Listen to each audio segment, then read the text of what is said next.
Bismillahirrahmanirrahim. Assalamualaikum warahmatullahi wabarakatuh. Ke bawah Duli Yang Maha Mulia Paduka Seri Baginda Sultan Haji Hassan Al-Bolkiah Muizzuddin Wad Daulah Ibni Almarhum Sultan Haji Omar Ali Saifuddin Saadul Khariwaddin Sultan dan Yang di-Pertuan Negara Brunei Darussalam telah berkenan menghantar titah perutusan tahniah kepada Tuan Yang Terutama Said Ibrahim Raisi, Presiden Republik Islam Iran dan Kerajaan serta rakyat Republik Islam Iran bersempena dengan Hari Kebangsaan Republik Islam Iran.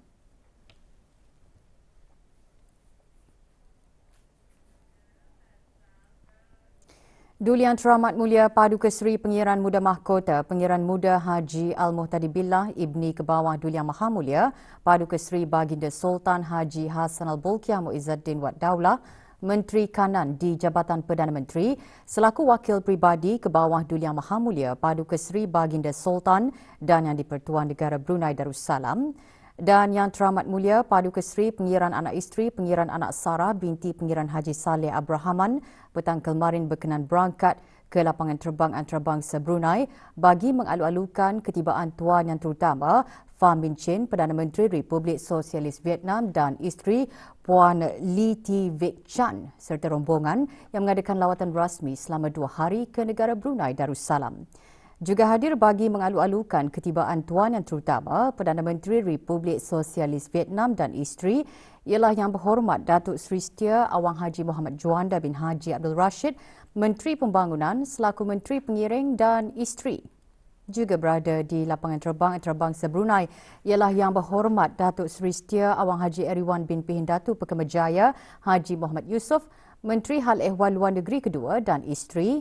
Yang Berhormat Datuk Seri Setia Dr. Haji Abdul Manaf bin Haji Metusin, Menteri Sumber-Sumber Utama dan Pelancongan dan isteri, Brigadier Jeneral Bersara Datuk Seri Pahlawan Awang Haji Abdul Razak bin Haji Abdul Kadir, Timbalan Menteri Pertahanan, Pengiran Datuk Seri Paduka Haji Muhammad Tashim bin Pengiran Haji Hassan, Timbalan Menteri Hal Ehwal Agama dan isteri, Puan Yang Terutama Datin Paduka Malai Haji Halimah binti Malai Haji Yusof, Duta Besar Istimewa dan Mutlak Negara Brunei Darussalam ke Republik Sosialis Vietnam dan Tuan Yang Terutama Tran Van Khoa, Duta Besar Istimewa dan Mutlak Republik Sosialis Vietnam ke negara Brunei Darussalam dan isteri.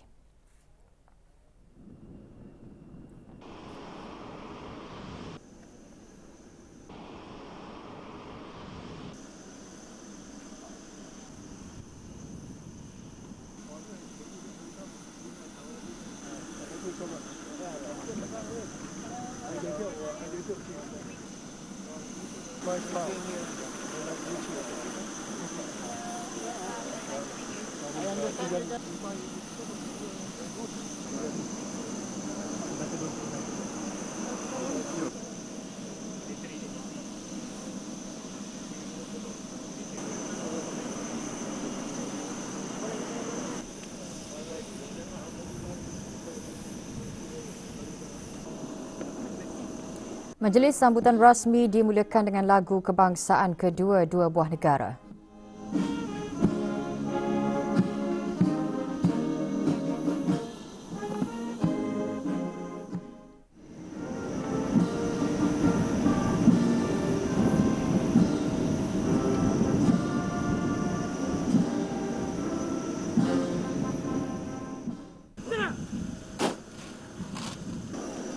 Selamat petang.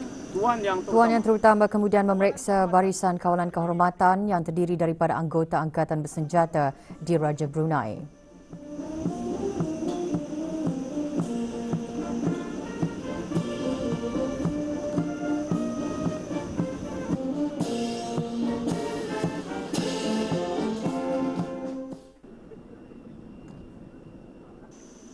Minta kebenaran kawalan kehormatan menjalankan tugas seterusnya.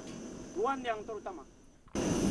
Tuan Yang Terutama seterusnya diperkenalkan kepada Menteri-Menteri Kabinet, Timbalan-Timbalan Menteri, Pesuruhjaya Polis, Pasukan Polis di Raja Brunei, Pemerintah Angkatan Bersenjata di Raja Brunei, Ketua-Ketua Perwakilan Asing di Negara Brunei Darussalam dan setiausaha tetap daripada Jabatan Perdana Menteri dan Kementerian Hal Ehwal Luar Negeri beserta pasangan masing-masing.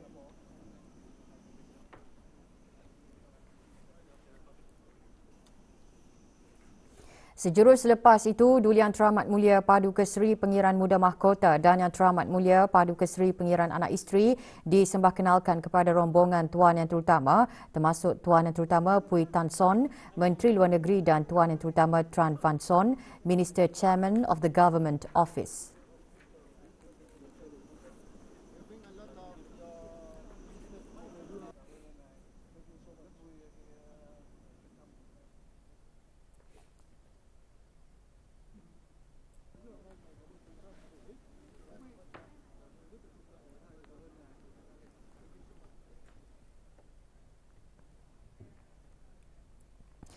Semasa lawatan rasmi ini, Tuan Yang Terutama dan isteri serta rombongan dijangka menghadap ke hadapan Majlis ke bawah Duli Yang Mahammulia Paduka Seri Baginda Sultan dan Yang di-Pertuan Negara Brunei Darussalam dan ke bawah Duli Yang Mahammulia Paduka Seri Baginda Raja Isteri di Istana Nurul Iman hari ini. Ini merupakan lawatan rasmi pertama Tuan Yang Terutama Perdana Menteri Republik Sosialis Vietnam sejak pelantikannya pada 5 April 2021. Kementerian Pendidikan amat menitikberatkan pembelajaran asas dengan memberi keutamaan kepada pendidikan awal kanak-kanak melalui usaha-usaha penyediaan rangka kerja kualiti kebangsaan, dasar kualiti kebangsaan serta rangka kerja kualiti kurikulum kebangsaan khususnya dalam pembinaan kapasiti guru dan bengkel pembangunan profesional di peringkat awal kanak-kanak. Perkara tersebut ditekankan oleh Menteri Pendidikan semasa menghadiri persidangan Majlis Menteri-Menteri Pendidikan Asia Tenggara SIMEO kali ke-52 dan dialog strategi Menteri-Menteri Pendidikan SDEM ke-6 yang diadakan pada 8 dan 9 Februari 2023 di Manila, Republik Filipina.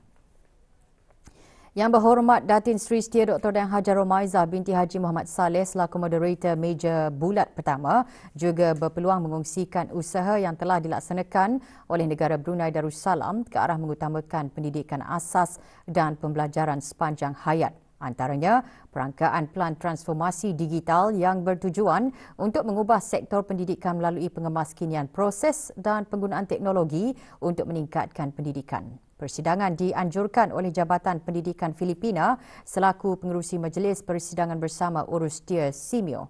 SDEM ke-6 tahun ini membawa tema mengutamakan pendidikan asas dan pembelajaran sepanjang hayat, pelaburan dalam literasi, numerasi dan pendidikan SDEM di era digital.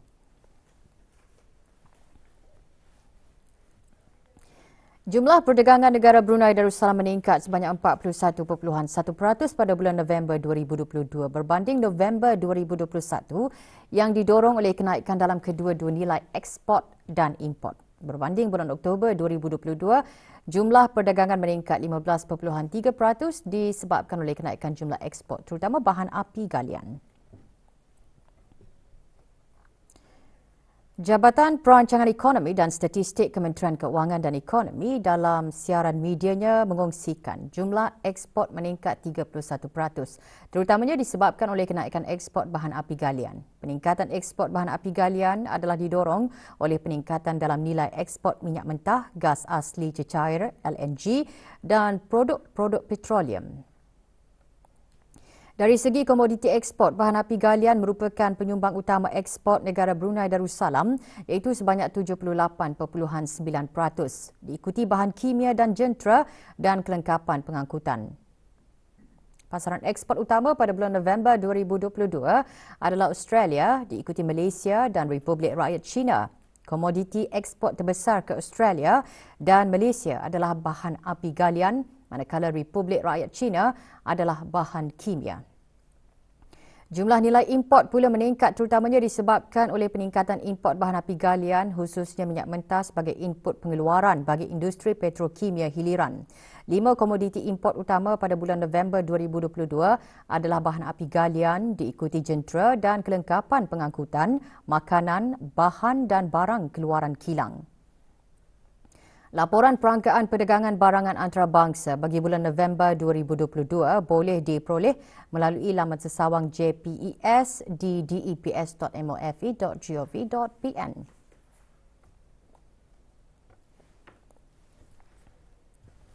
Kedutaan Amerika Syarikat di negara Brunei Darussalam menganjurkan majlis resepsi makan tengah hari bagi para alumni program pertukaran kerajaan Amerika Syarikat. Majlis juga menandakan ulang tahun ke-10 Program Pertukaran Inisiatif Pemimpin-Pemimpin Belia Asia Tenggara YSEALI. Acara berlangsung di Kampung Tungku. Hadir Puan Yang Terutama Karen McClellan, Duta Besar Istimewa dan Mutlak Amerika Syarikat ke negara Brunei Darussalam. Majlis menghimpunkan kira-kira 25 peserta tempatan yang pernah menyertai pelbagai program pertukaran yang dibiayai Kerajaan Amerika Syarikat pada suku akhir tahun 2022, antaranya YSEALI, Program Pelajar Asing Fulbright, Program Sarjana Pelawat Fulbright Amerika Syarikat ASEAN dan Program Kepimpinan Pelawat Antarabangsa IVLP. Ditubuhkan pada tahun 2013, YSEALI merupakan program pertukaran belia Amerika Syarikat yang menumpukan negara-negara Asia Tenggara selain sebagai rakan kongsi sosio-kebudayaan ASEAN.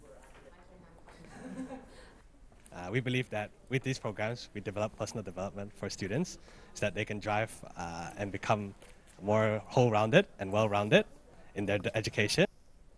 I believe that the academic fellowship has made me more optimistic and even more motivated to contribute to Brunei.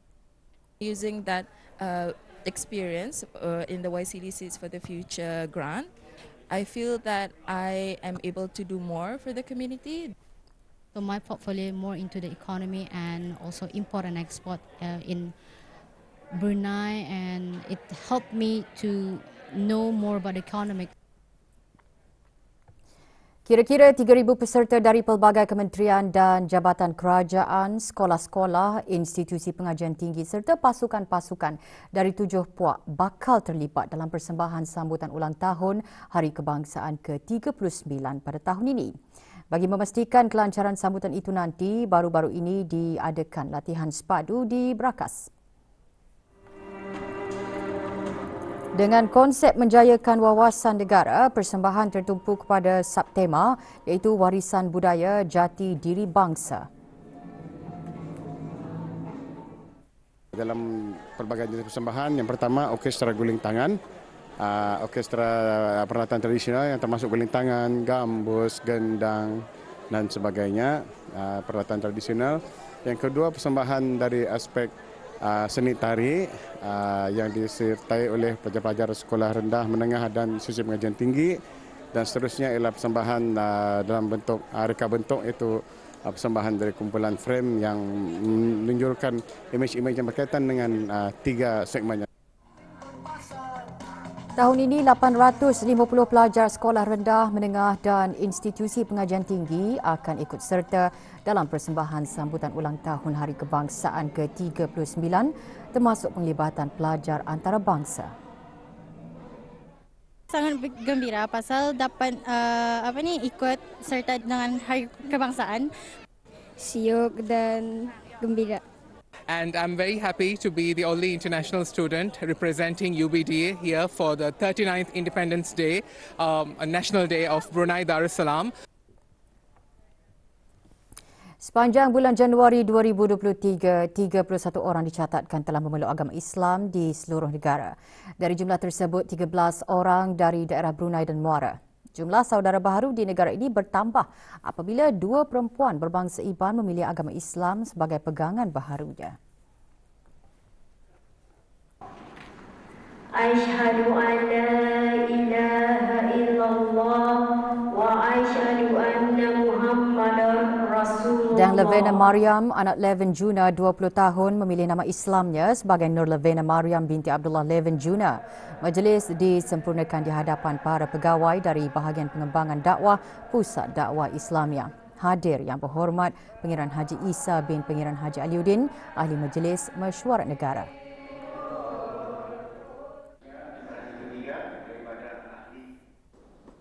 Sementara satu majlis pengislaman berlangsung di Pusat Dakwah Islamia. Dang Lewani, anak Jelidi berumur 19 tahun, memilih nama Islamnya sebagai Nur Lewani binti Jelidi.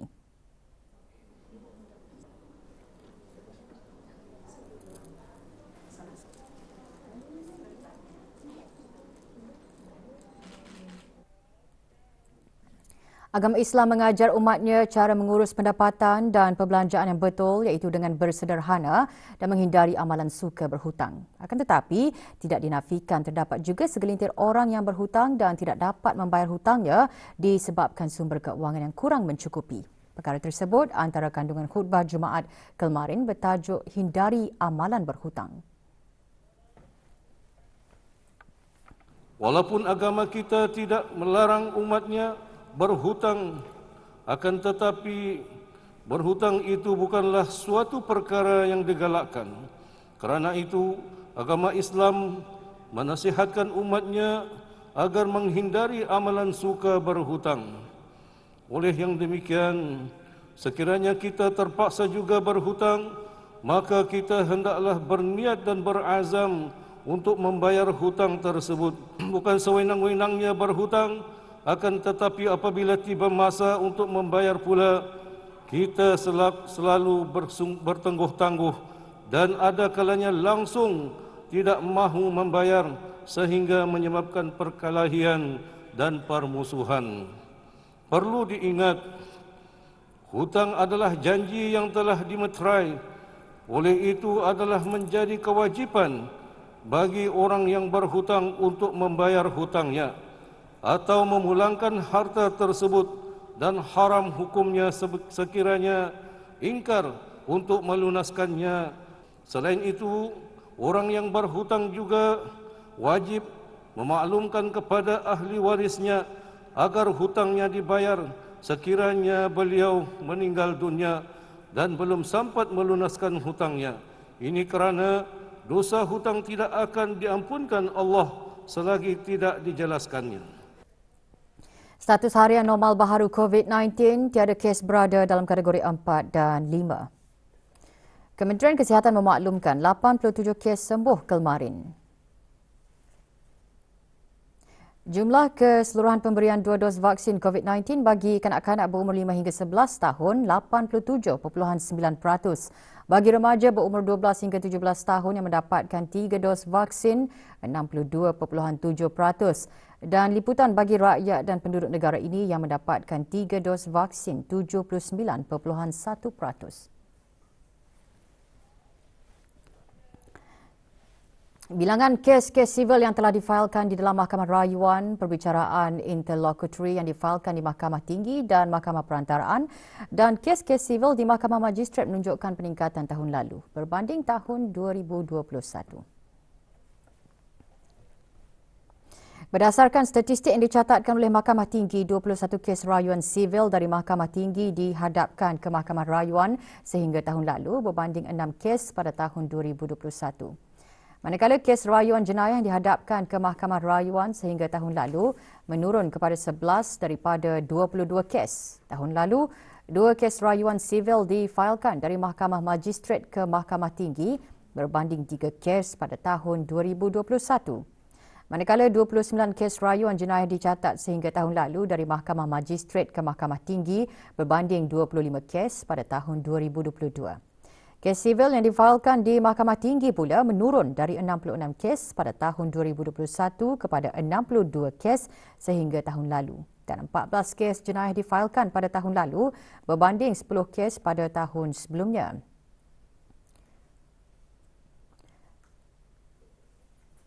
Notis kemuflisan mencatatkan peningkatan daripada 260 pada tahun 2021 kepada 348 pada tahun lalu. 235 perintah penerimaan juga dibuat tahun lalu dan 114 perintah penghukuman difailkan pada tahun lalu. Sejumlah 3,542 kes dalam talian telah dijalankan antara bulan Ogos 2021 dan Oktober 2022 iaitu 1,028 di Mahkamah Tinggi, 734 di Mahkamah Perantaraan dan 1,780 di Mahkamah Magistrat.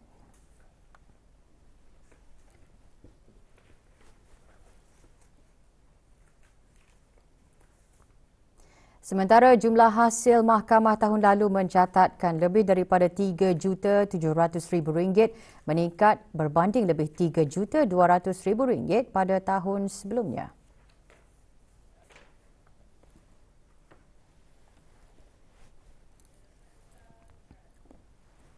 Tempoh bagi memproses permohonan kesiapan kemajuan adalah selama 7 hari tertakluk kepada dokumen-dokumen yang dihadapkan. Pihak ABCI dalam siaran akhbarnya menjelaskan ia adalah tanggungjawab pemilik, pengusaha dan penyewa unit atau premis bangunan untuk melantik orang yang berkelayakan yang berdaftar di Kementerian Pembangunan bagi memastikan dokumen-dokumen adalah betul dan lengkap dan keadaan bangunan selamat serta bersih untuk didiami. Terdahulu, premis restoran Razikin dibenarkan untuk beroperasi semula setelah menghadapkan permohonan bagi mendapatkan permit kesiapan kemajuan iaitu Occupation Permit pada 7 Februari 2023 dan permohonan tersebut diluluskan pada 8 Februari 2023. Syarikat berkenaan dikenakan notis mengosongkan unit premis pada 26 Januari lalu.